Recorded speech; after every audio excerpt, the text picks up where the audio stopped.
another edition of The Naked Truth. Today we're going to start off with a topic that's near and dear to people in North Charleston.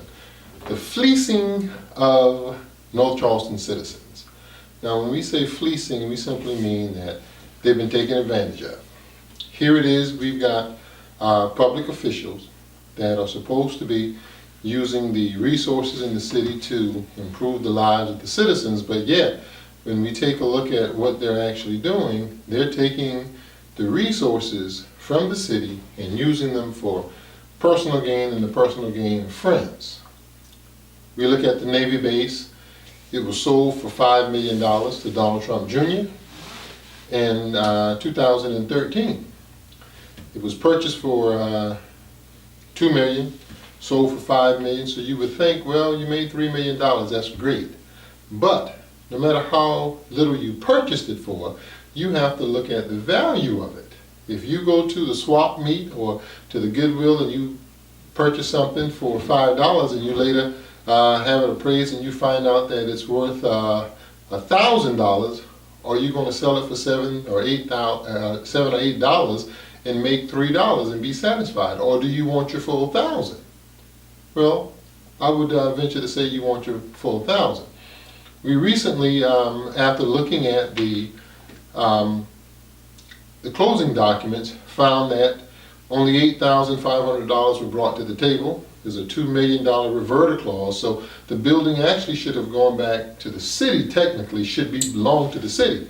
But instead of the city taking the building back as the contract says, what is now attempting to happen is the county. It's sold to Donald Trump Jr., and then he goes out and gets a loan, primarily because the county, where Mayor Summey is chair, is to say guaranteeing that they will have $1.2 million every year coming in and rental from landlord-tenant relationships. And we find out that later there's a appraisal done after the sale of the building. There's something you left out on that sale. There was no appraisal done. Right, no appraisal done on the sale from the city to Donald Trump Jr. Right, no appraisal. No appraisal at all. He brought $8,500 to the closing. Walked away with the building. With the deed and title transferred into his name prior to him paying for it. Right. Because at that point, at the closing, he didn't pay for it. Right. They allowed him to go out and get a loan for $10 million. $10 million. And he only got that because the county guaranteed the tenancy of county services. And then he keeps $5 and gives the city $5. So it's $5 million to the good in his pocket. Well, that's now the county goes out and the county says, we're going to buy it from you, Donald Trump Jr. So the insurance on the building shows the appraised value of the building being $47 million. $47 million. So our mayor sells a $47 million building for $5 million. Wait a minute, Joe. And now his son is going to come back and purchase it, and you know they're going to want the full value of the building, so he gets the $5. They transferred that deed for $8,500. Well, for $8,500, you're right. So that technically that's all paid for the building, because after you a building that's valued at a quit claim deed, so a building that's valued at $47 million. Donald Trump Jr., that's right, the son of the presidential candidate, Donald Trump Jr. transferred $8,500 and he got a $47 million piece of property. And you know when you value it, the land is not valued, so that's got to be on the building, because you're not going to destroy the land, it's always going to be there. Right. So why would an insurance company consider a $47 million insurance policy if the building's not worth it? Right, exactly. If you're talking about the cost of replacement, that's what is valued at. That's right. They, why would they over it now? So it wouldn't be beneficial for the insurance company. So either you sold it for less than fair market value is what they said they were going to sell it for. Right. Or you're now fleecing the insurance industry by getting them to give you $7 million worth of insurance on something worth $5 million. Wow. And so it's the county and the city here's the being thing. taken advantage of by the same family, son and father. Now, did you tell them that what's the status of the building now? What is in the cards right now? Isn't the building going back? Isn't Donald Trump going to sell it back to not back to, He's going to sell it to the county. Right. But technically, it belongs to the city because the reverter clause says if you do not fulfill your obligations, it will revert back to the city along with $2 million. Well, that has to be enforced. A law is not a good law unless it's enforced. Right. We're here because we're hoping that citizens will step up to the plate and say, listen, enough is enough, and we demand the additional $42 million that we should have as a result of you selling our property. Well, there's also their grocery store that's attached to that. Well, it was supposed to be in the bottom of the building. Now I was a veteran. I was in the Navy and used to go to the hospital. Yeah. And I'm like, why would you put it there?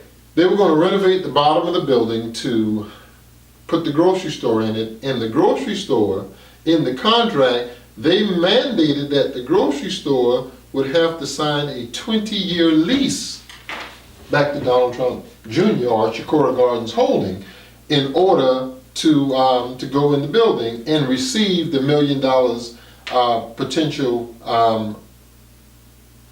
loss available money. Over 3 years, they put $1 million up to say that, hey, if you have a loss, a net loss on your business, then you can get up to $1 million over the course of 3 years. Now, I'm not that familiar with how they operate as far as, opening. But a 20-year lease? That's what I'm asking. Isn't a 20-year lease kind of excessive? Of course it is. Of course it is. What's the normal lease for?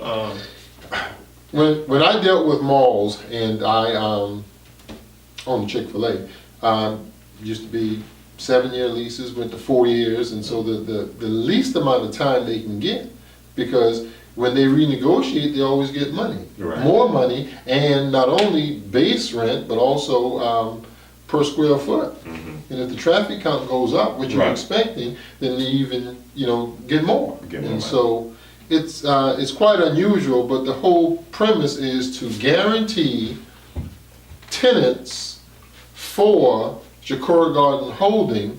When you walk in with $8,500, you walk away from the table with $5 million in your pocket and another $40 million in equity in the building that you just paid for $8,500. There is no sweeter deal. So the fair market value based upon the appraisal is $47 million. $47 million. So Donald Trump Jr. is going to sell it back to not back to the city, but to the county for fair market value.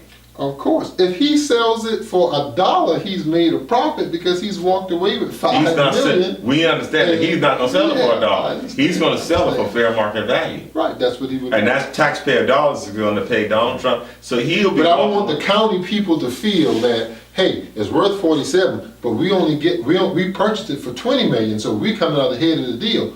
Absolutely not. You're not coming out ahead of the deal.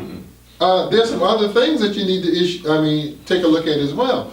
The EPA and OSHA, they say that the building at one point contained asbestos and it contained lead-based paint. So while they can show that, hey, I had a permit for abatement, they're also saying that, well, but we can't find the person who did the abatement. How in the world could you not find, if you paid, and it had to be quite a bit if you did the abatement that you spent. In addition to that, with the Chicora Garden Holdings, the article said that Donald Trump Jr. was a minority investor. So who are the other investors? Are we talking about, I mean, in Norfolk, Virginia, they just had a situation where the mayor there was a silent partner in the organization that he was helping to get contracts. Mm-hmm. So are we talking about a similar situation where some of these investors who are silent, are we talking about people who are also influencing these deals?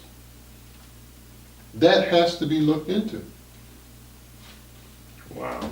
And so